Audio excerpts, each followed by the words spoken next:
Welcome to the AFR Saints channel, where we provide you daily content on your favorite team, the New Orleans Saints. Do us a favor and hit that subscribe button. Be sure to leave your comments below and smash that like button.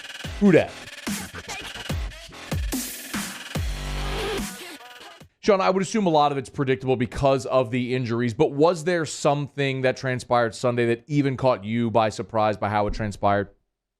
Yeah, I thought they'd be a little bit more prepared for the Eagles' rushing attack, given how much it gave them fits last year when he faced Jalen Hurts in his first career start. I just thought they'd be a little more prepared. They'd be a little more disciplined. And they'd be a little bit better in that regard. This was a well-rounded loss. Matt, this wasn't a situation where, the defense played great and the offense was trailing behind. All three phases pretty much struggled with the exception of Blake Gillikin punting in the special teams. Other than that, this was a pretty well-balanced loss, and that was probably the biggest thing. They were not or had not improved against that zone read option attack that I guess it's fairly unique in the NFL, but it's not like it's unheard of at this stage of the game either. So I thought they'd be better there, but they weren't. Sean, a lot of people are talking about quarterback today, and with good reason. Trevor Siemian has been so good late in games, but the first three quarters have just been sort of a sludge. What gives? Yeah, look, he's good late in games, but that's more and more looking like a situation where it's a byproduct of what the defense is giving them. Softer coverage, a little more opening underneath, and you're able to, I guess, quote-unquote, gash defense for more yards because of kind of the shell coverages that they're playing as opposed to a guy that's just great at coming back. I mean, look, the early starts, this is 3 games in a row, and you can maybe attribute the first game against Atlanta, a couple of drops, could get into rhythm. That's fair. But over the last couple of weeks, they just dug themselves in an early hole. And yesterday, he wasn't just bad early. I mean, he was inaccurate. He locked on receivers. He made 2 critical mistakes. And for a guy like Trevor Siemian, you just can't make those mistakes because you kind of need everything to go right, or you have to do the little things right in order to be successful. And I guess it's normal that he's been able to claw his way back or play better in the fourth quarter, but the early holes are just too much to overcome. They're too much for the team to dig themselves out of. They're not good enough, frankly, to overcome those early holes, and that's really what's happened. And I just think in Trevor Siemian's case, you know now. I mean, you know what you're going to get from a guy like that. And a 3-game window is probably what you can realistically expect with a guy like that, just in terms of productive starting, quarterback play. And I just think he's kind of reached that mark. Man, and they're 0-3 with Siemian as their starter. Not saying it's all on him, but that's the reality. So I got to ask about Taysom Hill. We'll get to the contract here in a second, Sean, but can you give us a status update and why Taysom was there, was dressed, but clearly healthy enough to be the backup, but not healthy enough to play? Strange circumstances, and really we didn't get much explanation from Sean Payton after the game, other than just to say he was the backup quarterback, and they were quote unquote lucky to have him up for that game. I know they were hit with a lot of injuries this week, but I watched him a good bit on the sideline. It did not look like at any point he was going to go in that game or was prepared to go in that game. And luckily, I guess I say luckily, he didn't have to go into that game. Although had he been healthy, you could make a clear case that he could have provided a spark for the team. So it was a bizarre set of circumstances. Good enough to be the emergency backup, if you will, but not good enough to get on the field. And clearly, they could have used another playmaker, even if he wasn't the quote-unquote quarterback in Sunday's game. So weird, no doubt about it. And then today they released the estimated practice report for the Thursday night game against Buffalo, and he would have been a full participant. So obviously, he's going in the right direction, but I guess he was healthy enough to be the emergency backup, but not healthy enough to be an every down player on Sunday. It was a bizarre scenario. Sean Fazande's with us at Sean Fazende Fox 8 there on Twitter. All right, so let's delve into that estimated injury report, though, and I'm looking at it on your Twitter account. So Kamara, Ramczyk, Troutman, Davenport, Passanio, Landon Young all would not have practiced. Can you kind of make sense, and then Ingram, Montgomery, limited, you mentioned Taysom and Siemian full. Can you make sense of how this goes, Sean, on a short week like this, and make sense of what you see there, what your reaction is to that practice report on a Monday? Well, look, it's a lot of names, and they had a few injuries from yesterday's game, both that we saw and some that we didn't see. Obviously, Troutman's name being a new one there that's pretty significant. We saw what happened to him in the game. The estimated report is basically you don't practice a day after a game.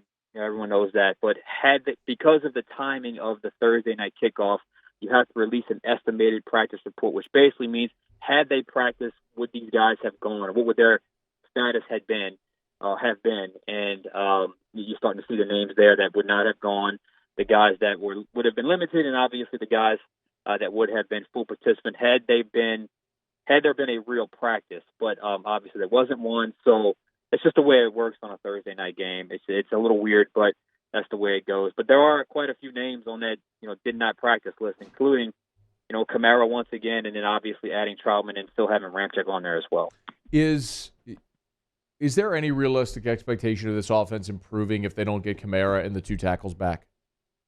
Yeah, I mean, I don't know what else you could possibly do. I mean, at some point the personnel matters, right? You just can't pull a rabbit out of your hat, week in and week out. I mean, at some point that you got to have quality personnel on the football field. The Saints have lost three, or Sunday they had lost three key members of that personnel with Kamara, Ramczyk, and Armstead. So the short answer is no. Yeah. They will not get much better until those guys come back with any consistency, short of some player playing out of his mind. And I think that's sort of leveling off now.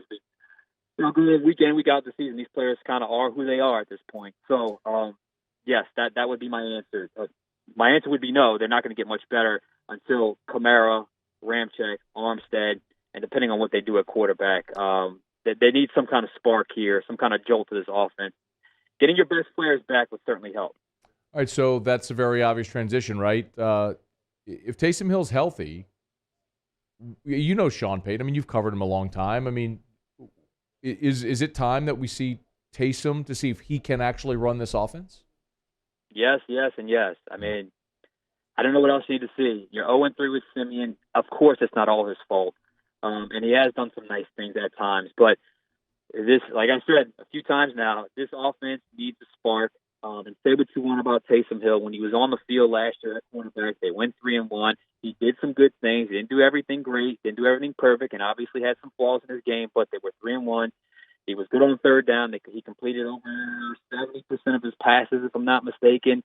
And right now you're in a funk offensively. So you could say, well, best chance to win. Well, you've lost your last 3 games with Simeon, so you're already losing. So to me, this is a no-risk, high-reward type of move if they make it, because to me it's obvious. If Taysom's healthy, he's got to be the guy. And look, I was there in training camp, watched preseason. It was a legitimate competition up until that Jacksonville Jaguars preseason game. So it would have been curious to know, had he not gotten that concussion, what would have happened, after the Jameis injury against Tampa Bay. Would he have gone the next week? But that was not the case. But I think now you've reached the point now where it's time. It's time for Taysom Hill. All right, Sean, that's a very obvious segue into Adam Schefter's report today that Taysom Hill signed a new extension.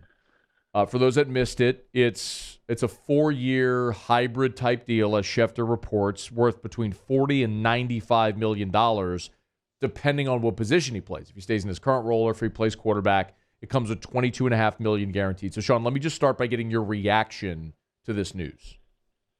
Well, it caught us off guard because of the wording of the tweet or the report from Adam Schefter. But when you really sort of sort it out, it makes a lot of sense. Basically, it's an extension for Taysom Hill. It's 4 years, $40 million, I guess, would be the floor of that extension, and $95 would be the ceiling based off of what position he plays. And I would imagine that it's incentive laden to where those incentives that he could reach to get to 95 would only come through playing starting quarterback. But really, it's a salary cap move because he was scheduled to be a free agent next year, but he was still going to be on the books for $8.9 million because of those, voidable year, kind of deals that they do right now to create cap space. And so basically, he would have counted $8.9 million with him not on the roster. This puts him on the roster, and I would imagine this extension is going to lower that $8.9 billion cap hit for 2022. Plus, he's now on the roster, so you gain cap space, and you gain Taysom Hill for the next few years. So I think once you peel it back a little bit, and because that report caught everybody off guard, you see why it makes sense financially for all sides here. Oh, Kai Harley doing his thing again. That does make a lot of sense. Sean Fazende, Fox 8 New Orleans. Follow him on Twitter at Sean Fazende, Fox 8. If we dismount with a high note, I got to ask about Marcus Davenport, who for the first time in his career is looking consistently like a dude that was worthy of a middle of the first round pick. What's happened here with Davenport? How has the light come on for him? I just think he's a guy that's grown, understands how to play, not just from an athletic standpoint, but from a leverage standpoint. I think he's grown from the mental aspect of the game, which you see him based off certain formations.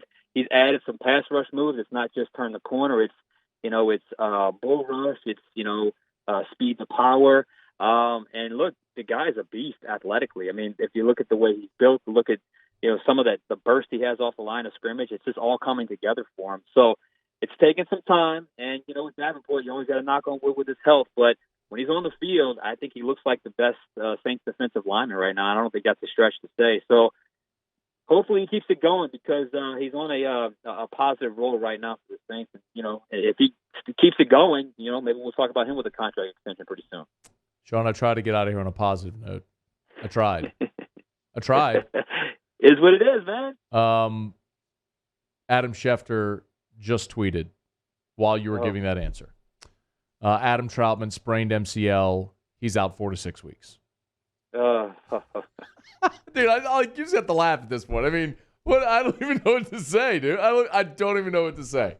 It's been that kind of year. This is how the Niners had to feel a year ago, where absolutely up and down the line, every significant player got hurt. I mean, you're playing with a practice squad, basically. So, basically, and it came after the game where Troutman finally looked like the Troutman the Saints had drafted him to be, and of course, and it was an incredible catch where he got hurt too.